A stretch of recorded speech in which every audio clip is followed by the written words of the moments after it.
Nandito ngayon pala tayo sa Mexico, Veracruz.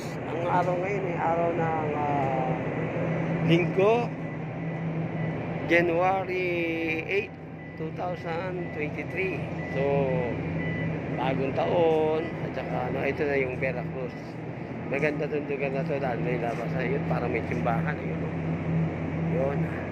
Kasi nga Christian country. So, mga lugar ng Espanyol. Nandito ang lugar nila, Juan Marquez, lahat ng mga sila Oscar de la Hoya.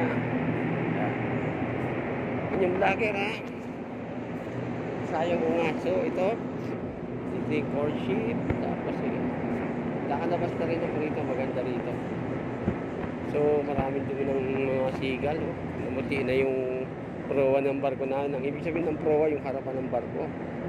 Yan, mga marami kasing ibon dito dito sa Mexico. So, maglalakad ka doon, papunta doon sa labasan.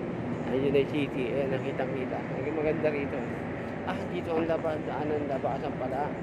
So, nung araw na lumalabas kami, lalabas kami dyan. Tapos, maglalakad ka sandali. Doon, yun. Pupuntahan mo. Lalakad ka rito. Medyo malapit kami.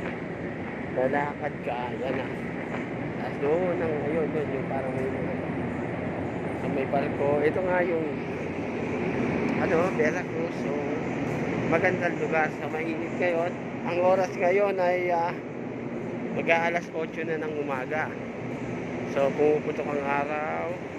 Tapos nandun yung mga estibador. Ito ang Mexico, Veracruz. So, yan guys. Ito lang. Hanggang dito lang ang natin kasi hindi naman tayo makalabas. Bawal pa yung lumabas. At saka ilang araw na lang, uuwi na rin ako ng Pilipinas. So, sa Colombia sana, dito sa Cartagena, makapag-vlog ako ng maganda. Kasi minsan yung iba, pag nakikita ang nagpa-vlog ka, nagagalit. Ayan, mga estibidor. Yan, mga gang nila, yan.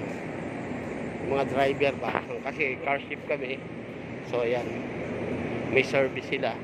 So, maganda rito sa Mexico. Kaya na medyo ang labasan dito tsaka ibaba, medyo mga Meksikano, medyo higpit sila sa mga sa mga bagahe. Yan, may bago. Ito yung may tren. Ayun yung bago nila. So, noon, yun yung araw dito kami naglalakad.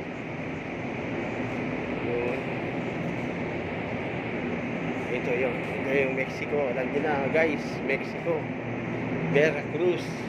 So maganda rin dito. Nakailang labas din ako rito. May mga video rin ako na i-upload ko na lang yung susunod. Edit na lang para medyo mas okay. So yan may LPG, may container ship, LPG, may bulk. Yan, LPG, tanker. So kami car ship kami, mataas kami kasi mga highway.